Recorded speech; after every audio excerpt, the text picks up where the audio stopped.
Well, thank you very much. Thank you for asking me to come and start the discussion on the surveillance society, which is a very interesting subject, I think, for all statisticians. I'm going to address it very much from the point of view of access, public benefit from access to government data sets, not so much the private sector, although you can very much think about how some of the arguments that I'm going to prepare also apply to those who hold details of perhaps all your credit card dealings, or if you have those little cards in your wallet with that earn you bonus points, you might want to think a little bit about some of those aspects as well. But I'm not going to particularly cover those. I'm going to try to make the case that the role of the statistician is really important in making the case for statistical use of administrative data sets. That shouldn't be too unfamiliar to you as a website, the DirectGov website. In 1999, the government started on its Modernising Government initiative, and one of the areas of that was information age government being at the core of how people should access government services. So now, if you want to update your driving license, your car tax disc, if you want to put in a tax return to HMRC, however you want to have some communication with government, if you want health advice or what have you, there's the website that can do it, and there's also all the departmental websites as well behind it. And the issue is that obviously these interactions develop a vast array of administrative data, all electronically collected, and how can we best exploit these for statistical purposes, and what are those purposes? I want to say something a little bit about the attributes of administrative data, what makes them different from other types of statistical data, because that leads to a discussion of what the public benefits are. And when I talk about public benefits, I'm mostly talking about benefits to government, on the understanding that what's good for government is good for the citizen, although you may well want to come back to me on that a little bit later. And I'm also going to say a little bit about the downside, some of the quality assurance issues, and then talk a bit about what government is doing, particularly since the Statistics and Registration Service Act, to make access to data, to administrative data, easier, and how we can exploit its use. And my general issue, my general thesis that I'm going to put forward is that really unless the role of the statistician can be enhanced in terms of the impact of statisticians in the administrative process, then it really makes it quite difficult for the public benefits to be fully realised. Now, you'll be fairly familiar, this is a comparison between sample surveys and administrative data using some of the aspects of quality, which we're fairly familiar with, the European dimensions of quality, to discuss some of the differences between them. The important thing about administrative data is that nearly all the attributes that come from it are determined by the administrative use. If you think of any administrative data set, for example, DWP has an enormous amount of administrative data on benefit claimants. One use of that is to actually manage the way in which the claimant system is administered, information about how efficiently that works. That's a very kind of relevant use of that administrative data set, and you'll find that all the attributes, all the quality attributes there for that use are particularly good. But also you can use administrative data sets as indicators of other things that you're interested in, other aspects of society or the economy where it's very difficult to get direct measures, and you might want to use benefits data as some kind of proxy for some issues around poverty or what have you. And that's where the statistical issues become a little bit more difficult, because it's no longer as relevant for that particular concern. And you find that a lot of the definitions, the classifications, the methods, and so on aren't as appropriate for that use as they are for its original use.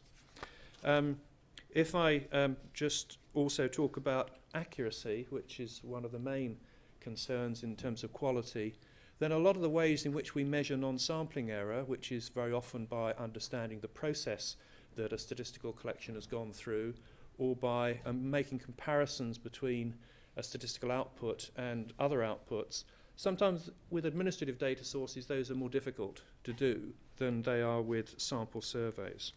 So there's a number of ways in which measuring the quality of administrative data is particularly difficult. if you look at timeliness, I'm not going to go through all of these, but some administrative data are very timely, and others you need to wait quite a long time before you get the results. And so, you know, you need to know precisely how you're going to use the data before you can make those assessments. So those are some of the issues around quality concerning administrative data sets. Of course, administrative data sets are usually quite comprehensive. They usually cover complete populations. And if you're looking for data for small areas or small populations, then they can be particularly useful. So if you draw from this some thoughts about what the public benefits are, I would suggest there's possibly 4 areas that we could discuss. Improved evidence for decision making, and I'm making, I suppose, the assumption that better decisions by government benefit the population as a whole, and therefore are for the benefit of citizens generally. And there's no doubt that some of the complex issues that government is trying to concern itself with and wrestle with today can't always be deduced by looking at aggregate statistical outputs from single sources. If you're looking at issues like why do some small businesses succeed and others not, or if you're looking at issues like what causes innovation in the economy, what are the determinants of policy, of poverty, then increasingly you're having to look at unit record data and matching one data set with another to see if you can come up with some kind of general conclusions. And it's quite difficult with some of these complex cross-cutting issues to come to conclusions without doing that kind of work. Very often administrative data sets will tell you quite a lot about whatever is being administered. Okay, it might be a benefit system or a tax system or something like that. It doesn't tell you very much about the characteristics of the people that you're actually being concerned with. It doesn't tell you very often about their demographics, about social characteristics, household characteristics, and so on. So you often have to try to match those administrative data sets with maybe sample survey information, or maybe with the census even, to try to get some kind of understanding about the whole picture when you're looking at policy decisions. So good data linking from that point of view is really important. And statistical quality, if you can actually bring different data sets together, we know some of the limitations of sample surveys in terms of sample sizes. They're quite expensive if you want large samples. It is possible to improve statistical quality in these ways. Some of our samples, for example, we have an annual survey of earnings which is used to provide information which helps set the national minimum wage. If we were to have more access to administrative data to underpin that survey, we could improve its reliability and improve those estimates, which no doubt would be of greater public benefit. We were hearing a little bit in a previous session I was in from Maria Bahata about some of the pressures to reduce respondent burden. At the moment, people respond to social surveys, or they respond to business surveys, and we know that a lot of that information is actually all captured separately in administrative data systems. We know that a lot of the business survey information we collect is already available at HMRC. And we're asking people for these things twice. Not to say that there's no need for sample surveys at all, but actually, if we had greater access to administrative records, we could probably reduce the amount of information we request through survey sources. And that's quite important because we've been set simplification targets, as all government departments have, targets to reduce the respondent burden over the next 5 years. I think the cost argument is a difficult one. That's why I put a question mark. I think there is a widespread perception that using administrative data and not doing sample surveys would actually save a lot of money. In fact, there's costs involved in converting administrative data for statistical purposes. And I think as yet we haven't fully, certainly in ONS, explored those costs, and it may well be that the savings are illusory. So let me say a little bit about what we think we can do in terms of quality assurance. Because there's no doubt really that if you want to use administrative data more widely for statistical purposes, then the quality assurance which is currently done to the administrative data set for its administrative purpose may be sufficient for that purpose, but may not be sufficient for statistical purposes. And what we're trying to do increasingly with statistical systems is what we call move the statistical checking downstream, to try to embed it far more into the data collection processes. And with a survey, you can obviously do that. For example, with our social surveys, which we collect information, our field force collects information in people's homes using laptops, and you can have interactive questions and so on to improve data quality. With administrative systems, they're managed not by statisticians, but by other people within the department, and there is a limit in terms of the control that, that we can have from statisticians. In some areas, we've been successful in building statistical checks into administrative data collection. In other areas, we've been able, by having access to unit records, to do secondary checking and then to pass the results of that back to the administrators in the hope that that kind of completes a quality circle of some sense.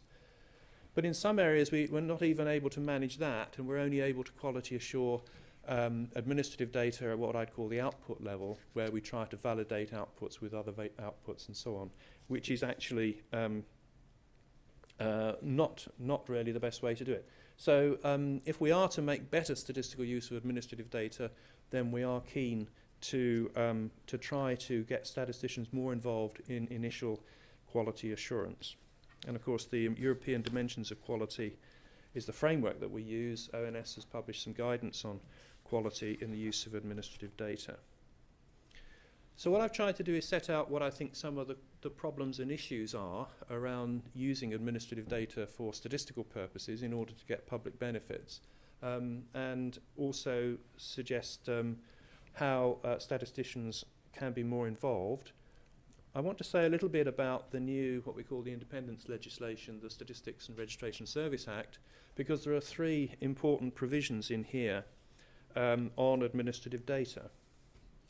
One is that there's a clause in the Act which enables us to bring administrative data from departments into the ONS for statistical purposes. It's actually, that sounds quite good, it is quite good, but it's actually, there's a few little caveats around that.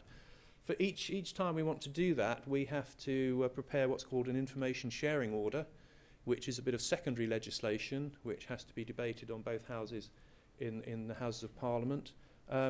We have to get agreement from the other government department that they're willing to do this. And if they are willing, then this information sharing order overrides any other legislation which might prohibit access. So that's an important measure that's now in place. Also, the Act requires the UK Statistics Authority to promote research, to promote and assist research, in particular by providing access to data provided by it. So it only applies to ONS data, but it does require the Stats Authority to promote and assist research by providing access. We have a number of gateways in the ONS that provide access to unit record data for research purposes, and under certain confidentiality guarantees, and we've now got something like 400 approved researchers who have access to ONS data.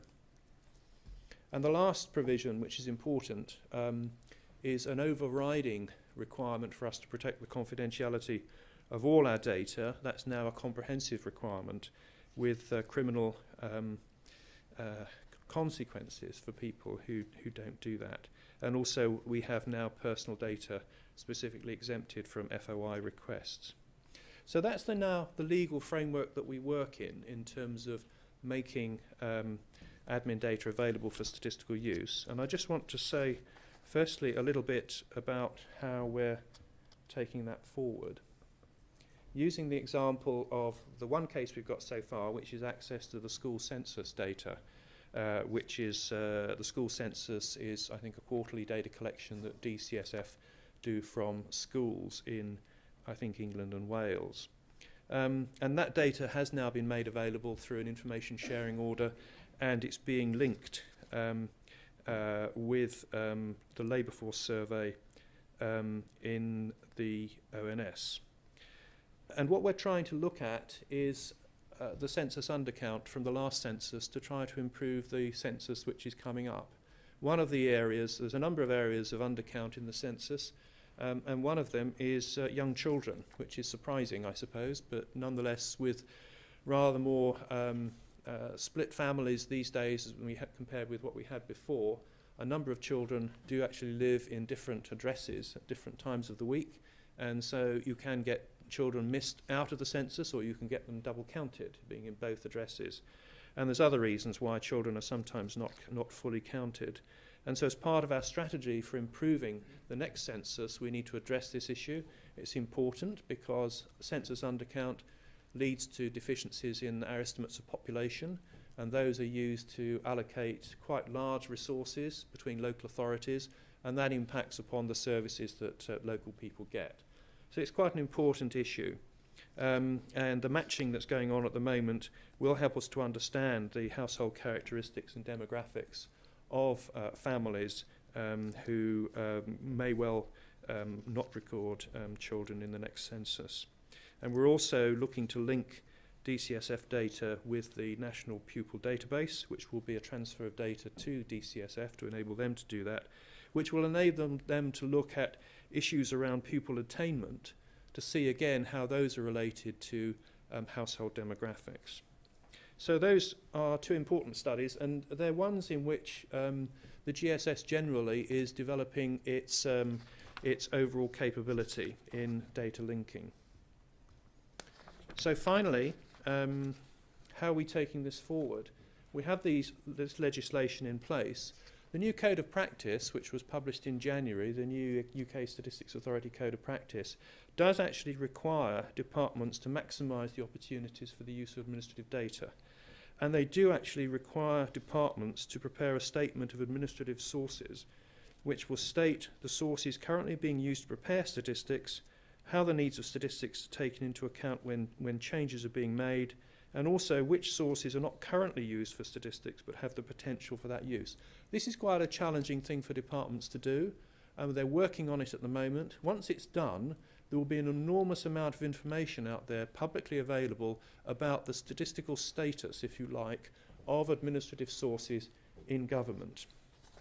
The National Statistician has recently published guidance which underpins this and tries to help departments to take this requirement forward. It does require the owners of administrative systems to recognise statistical needs, and it also promotes quality assurance. So what I think we've tried to do over the last year in response to the legislation is push the statisticians a little bit upstream, I think, back towards the data source, over this hurdle which has always existed between what the administrators do in preparing administrative data and what the statisticians do in preparing analysis. And in conclusion, I think the benefits have been recognised. For a long time, people have been talking about the potential for administrative data in government, the potential for its greater use in statistics and analysis to help public decision making. And that's led to new legislation and the guidance which strengthens the role of statisticians. And I'm hoping that as we take that forward, that will enhance their usefulness and their relevance. Thank you, Ida. Good morning, everyone. For me, and certainly as far as this short talk is concerned, the issue of data, its accumulation, falls into two grounds. It's the legitimate need for administrative data in an anonymised forum that allows the planning of services, that allows government to do what we all expect it to do. And I have to say, sort of declare an interest, most of you will know that politicians and political parties are not unknown for, shall we say, using data and statistics selectively. Those of you who receive literature from political parties through your letterboxes or otherwise will often see the little bar charts that show how far they are ahead or how far their opponents are behind in any given election campaign. And to some extent, I have to say that brings to mind the cliche about statistics and damned lies, because it is about how that information is manipulated. And certainly here in Scotland, particularly because of the current political situation where we have a minority government, you often hear statistics which are allegedly accurate, but more often than not selective, used as the basis for any particular political platform.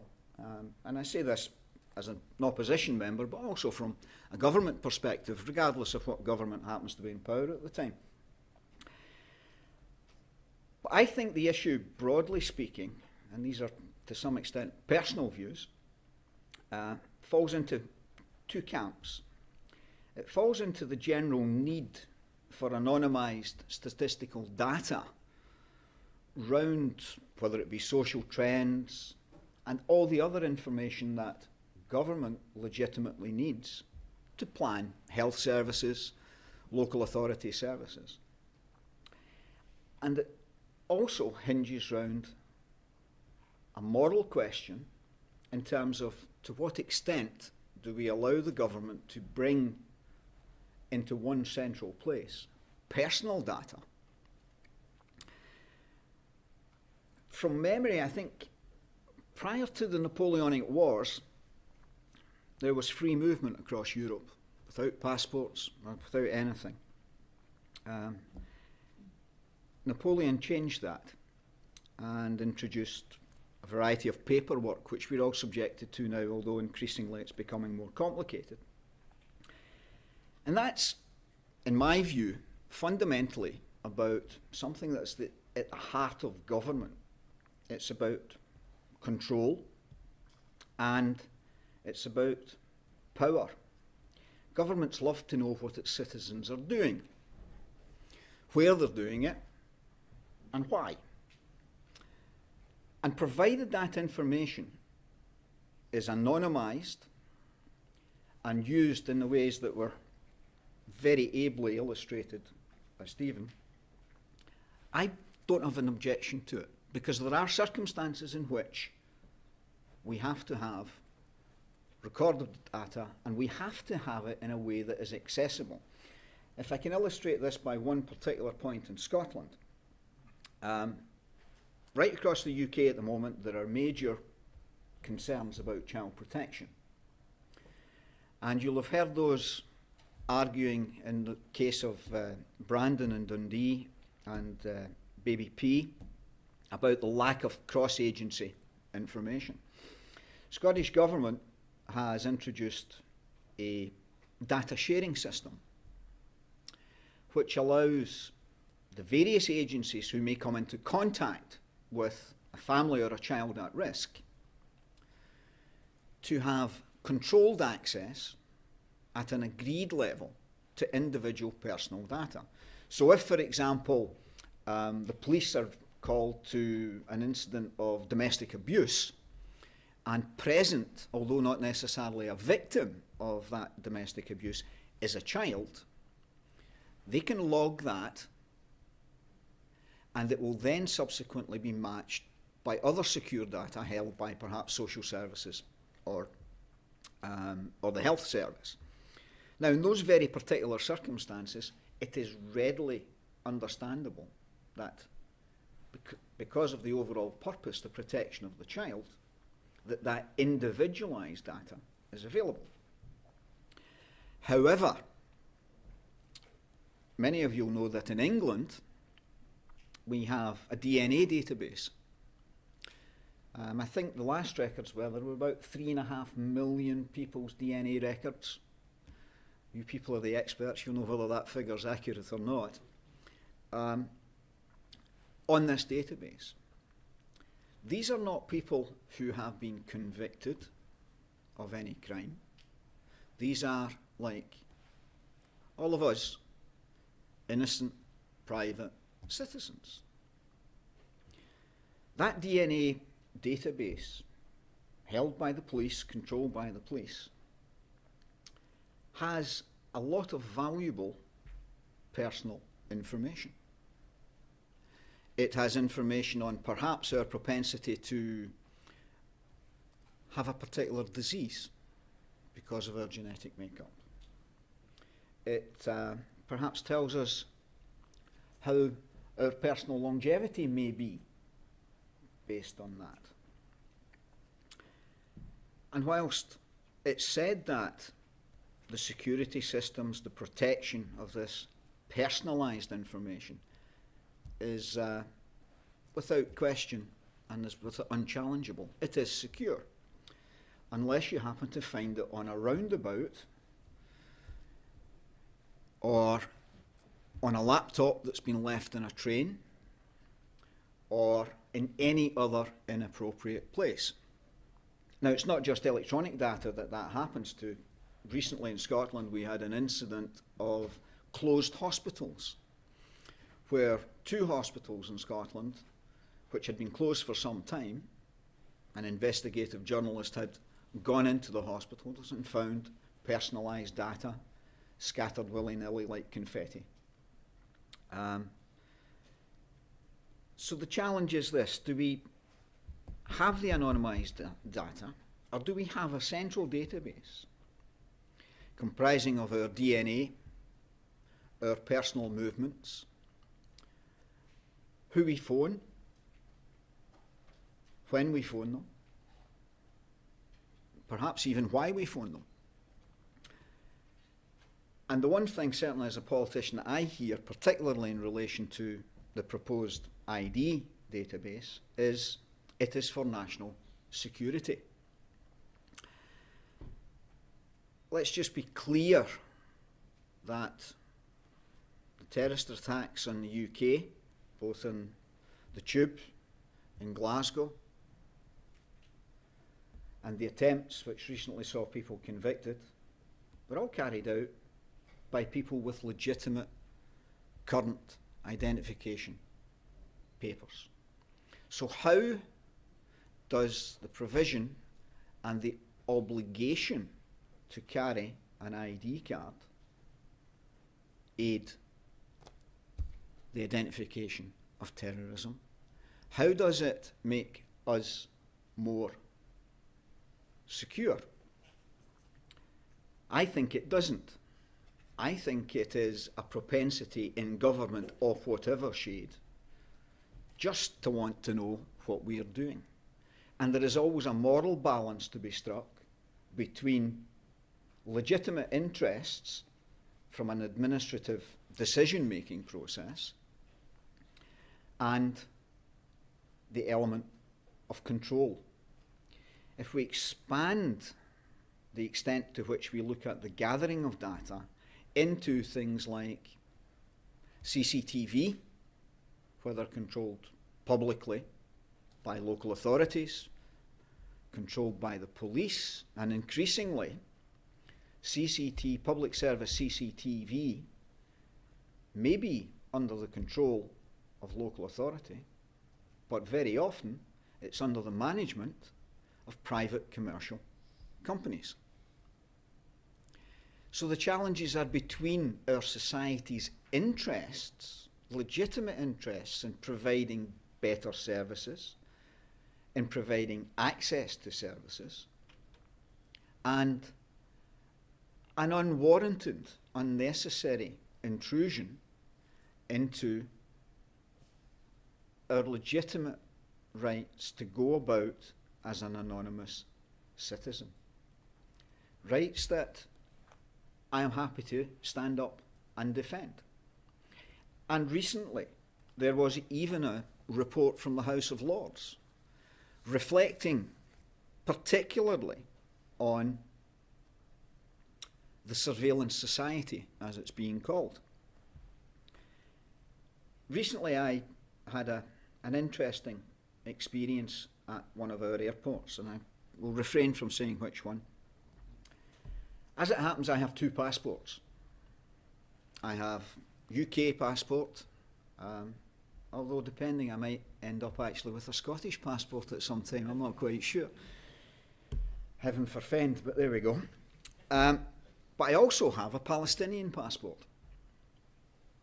And just as a bit of mischief, I turned up at a UK airport and presented my Palestinian passport. The only thing missing was the snap of rubber gloves as I was spoken to. Why? I was clearly the same person because I'd done it deliberately and presented the UK passport. Perhaps there was some annoyance from the UK Border Agency at the fact that I'd played this game. But there's a whole series of questions, and I hadn't been to the Middle East. I'd actually been on holiday in Greece. A whole series of questions about the legitimacy of my UK passport, not the Palestinian one, by the Border Agency, because they couldn't find any record until they did a date of birth search. And they then identified who I was, not that that necessarily made any difference. But it was interesting, but they took the data from the Palestinian passport and keyed it in, and I didn't exist. Right? Some of my colleagues often wish I didn't exist, but that's an entirely different matter.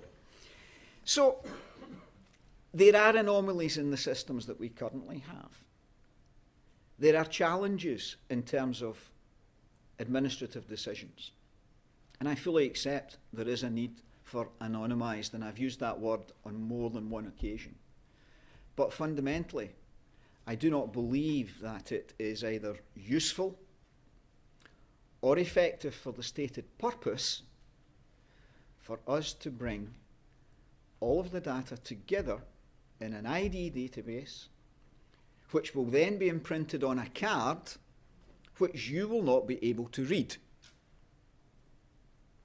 You will be told what is on it, but without wishing to go too far down the conspiracy theory line, you will not know.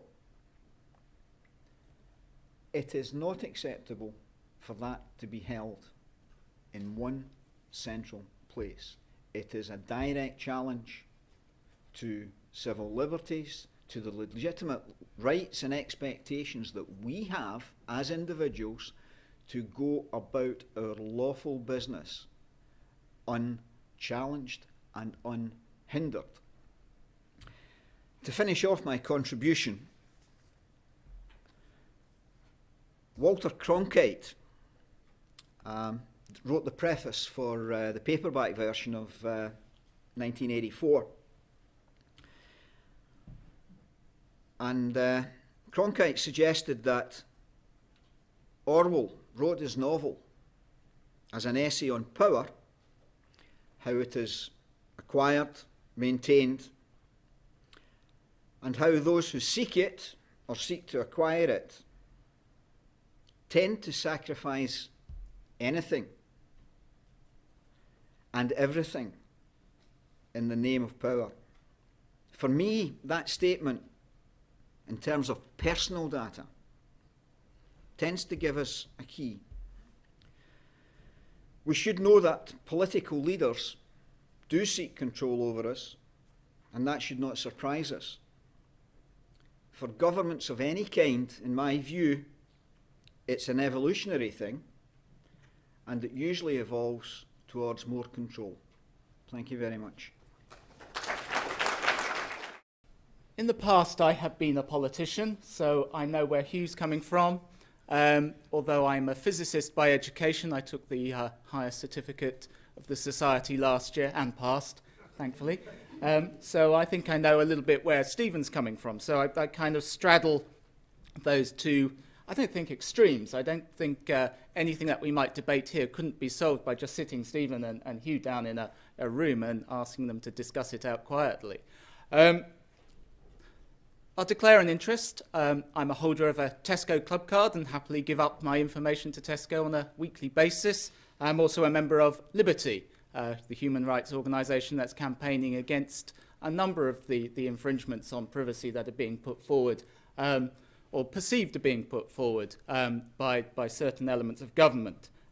So some of my excuses derive from my personal interests. And hopefully my input into the Working Party is as much from my personal kind of experience as well as being just a member of staff of the Society. I should also declare that I am a fellow of the Society, having paid my dues last year.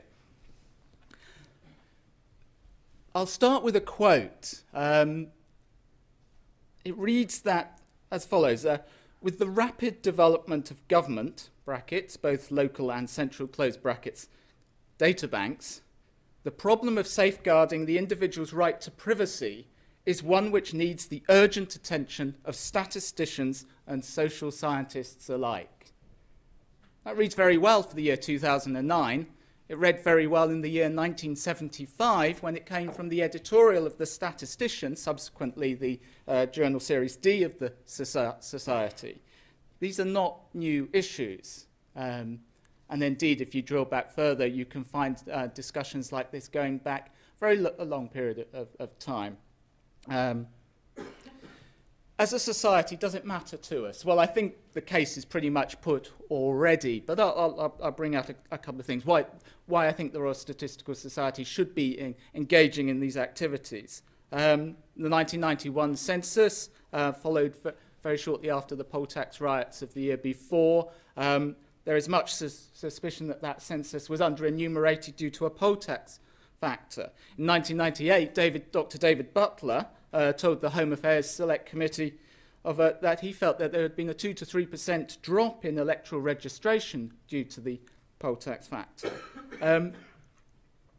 So there are some statistical issues around the concerns that people have that impact very heavily on the work that may be done by statisticians. And following through on Stephen's statement that what's good for government is good for the citizen, which I hope will provoke some contribution later on.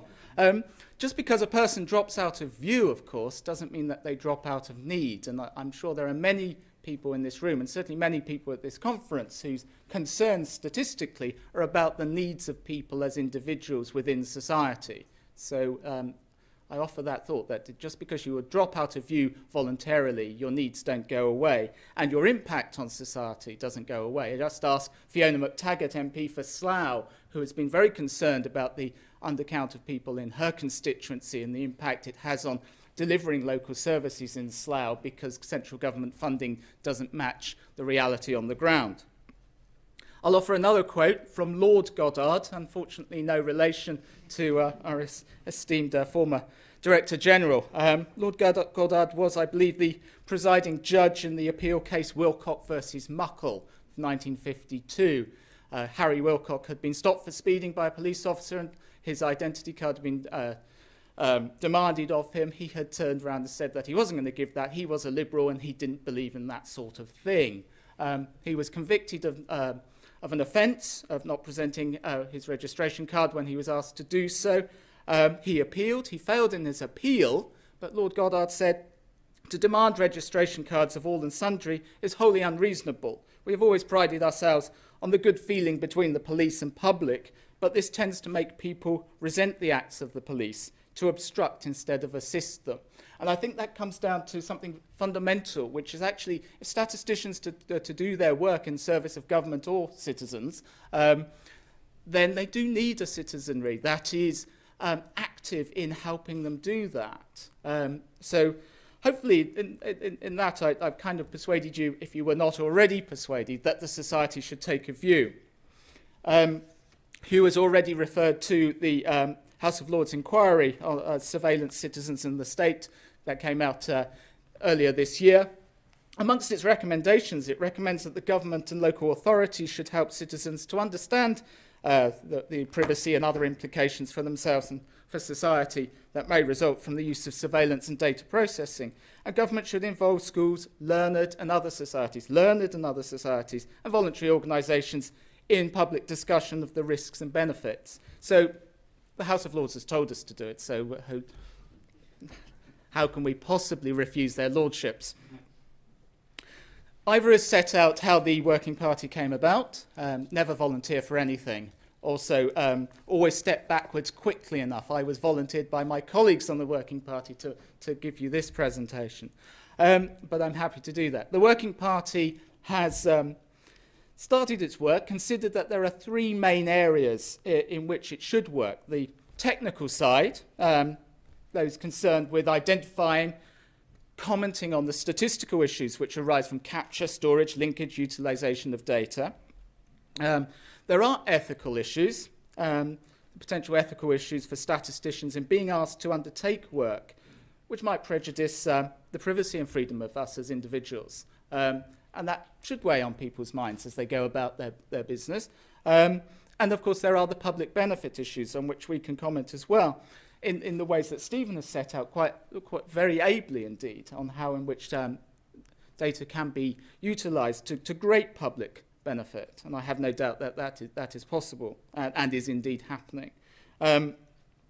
But there are these concerns as well to the public standing of the subject and of statisticians, and perhaps the increased unwillingness of the public to provide personal data.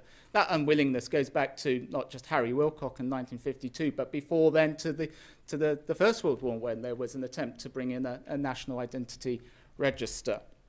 As part of our work, we have reviewed what has been done already. We've already heard about the House of Lords publication. 44 witnesses gave oral evidence, 28 other bodies provided written evidence. There's a wealth of material there if you are interested in this. Beautifully summarised, discussed, and a huge number of recommendations arising from it. It is well worth the read, honestly. I'm sure you'll be rushing out now to get the command paper from the print office at the House of Lords straight afterwards. The other document I would pull out of all the ones that I've come across since being part of the Working Party is one out of, I believe I got the name of the organisation right, the Joseph Rowntree Research Trust, again published this year, 2009, on the database state. And I will quote again from it. It was looking at databases in government following some rather unfortunate episodes in which a few disks and a small matter of millions of people's information going missing. Of the 46 databases assessed in this report, the document says, only 6 are given the green light. That is, only 6 are found to have a proper legal basis for any privacy intrusions and are proportionate and necessary in a democratic society. Nearly twice as many are almost certainly illegal under human rights, and that, if I may take up that point, that provides the ethical side of things. So if you are working on one of these, what would that be, 12 probably illegal databases, how do you feel about that? And indeed, what should you be doing about that? Can you just legitimately say you were told to do it and get on with your work, or should you actually be saying something about it? And it goes on to say that of the remaining 29 databases, there were significant problems and they should be subject to an independent review. I think the case is very strongly made for now for the technical and the ethical sides of the three areas of the Society's Working Party's work. So what have we done so far? Well, first of all, we have responded to a government consultation. There was a consultation earlier this year on the use of communications data. And the government was very keen to find out how communications data can play the critical role in keeping all of us safe whilst safeguarding individuals' right to privacy. It asked 4 basic questions, and we responded specifically to 2 of them. Question 1 about whether the evidence they had provided was sufficient to demonstrate that this data is vital for a variety of crime prevention and detection uses. Our response, of course, well, not of course, but our response was, perhaps it was of course, because of the way in which government works, I'll leave that as a question for later, was that the evidence in the document is insufficient. The bulk, we said, is provided by specific positive case studies, making it difficult to make a balanced judgment. The politician within me perfectly understands the use of that very selected, positive kind of case studies to make a point. But that is not how government should work, even if that is how politicians should work, in my view. So we have suggested, of course, that it would be very informative to be able to compare the value of retaining communications data capabilities with, for example, the value of recruiting a large number of extra police and intelligence officers. We suggested that it would be useful to provide measures of the successful utilization rate of these data requests, the number of appeals made against them, and the number of successful appeals. The other question was about the sufficiency of the safeguards for the use of the data, and our response on that actually is that we broadly felt that the safeguards seemed principled and appropriate. The concerns that are being raised are recognised by government, and to be fair to them, they have responded to them. They come from a political and particular point of view. But I do believe that the Westminster government is listening to these issues, and that we as a society, when we make our points, put our points forward, that they will be heard and taken on board. And we have a good track record of working with government through the Statistics and Registration Service Act and in having our voice heard. We are respected, and if our thoughts are well considered and properly evidenced, I've no doubt that they will be taken on board. We've raised a particular other concern about data quality. Future requests for communications data will require sophisticated data matching across service providers. The consultation document, as we noted, implicitly suggests that this process is error-free. Does anybody agree that such a process would be error-free? If anybody's hand went up, I guess the society would throw them out of fellowship if they had. Of course, it is not, although there is often this naive feeling that when computers work, they always work effectively and accurately. And indeed, when humans work, they do the same without error.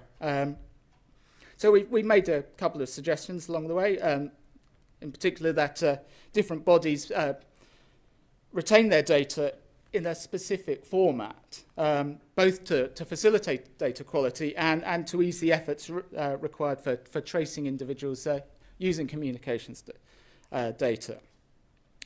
So finally, we're looking now at this specific issue of data quality. It's a big area. We've recognised the need to do quite a bit of research, and at the moment we are in the process of putting together a grant application to get that research capability so that the society can be properly informed. Data quality issues, of course, I don't need to, hopefully in an audience like this, run through all the various kind of things.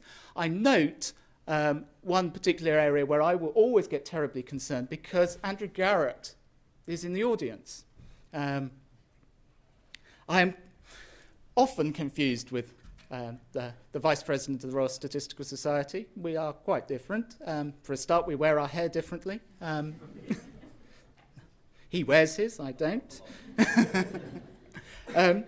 The only difference between us, well, many differences between us, but one of those differences is that his surname has an E at the end, E-double-T, and my surname has an A-double-T at the end. I am constantly not found in databases because people believe they know how to spell my name. That's fine until you actually can't persuade the person at the other end that you genuinely do spell your name that way. What's worse is when actually the problem is they never entered the data as I set it out to them in the first place. So I'm just making a very personal plea, if nothing else. Can the society save me from the confusions that arise? Apart from, of course, with the esteemed Andrew Garratt in the audience. I'll finish with a horizon scan. Next year, there will be a general election for the Westminster Parliament. A number of the parties contesting that election are opposed to the National Identity Register and its implications for a national ID card, compulsory or otherwise. One of their other concerns, though, will be about saving public money. And I have a concern that one of the panaceas put forward that will be that saving public money can be achieved by doing a lot more sharing of data. And this will be be thrust forward as an idea by which we can curb the public purse. If we don't get some of the issues that I've tried to cover around data quality and whatever, and some of the other issues that came out, we're going to face some serious problems in the decade to come.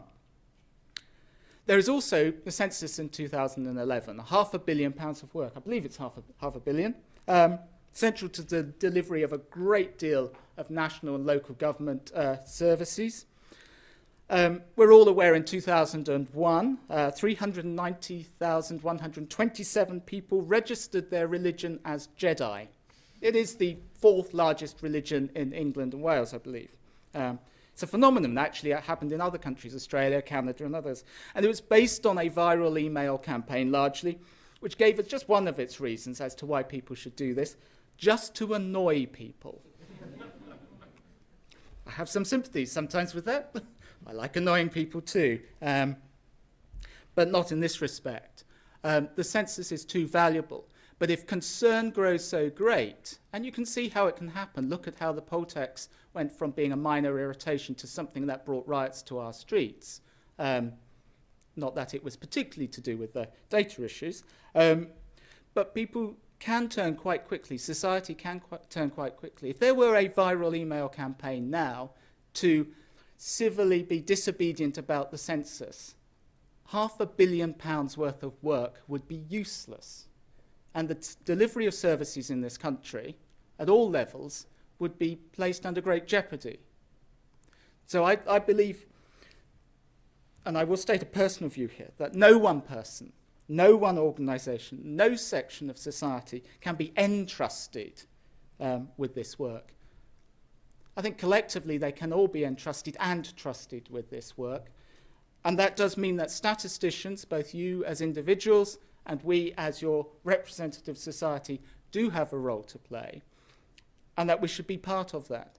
And we need to find the common areas as to why we should do the work, as Stephen set out, whilst we can at the same time satisfy Hugh on all the other concerns as well. I hope I have offered a glimpse at what the Working Party has done.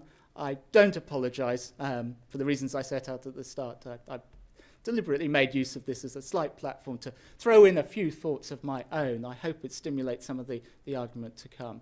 I do believe, though, this is an argument that can be solved satisfactorily, and that statisticians will be at the very heart of doing that. Thank you.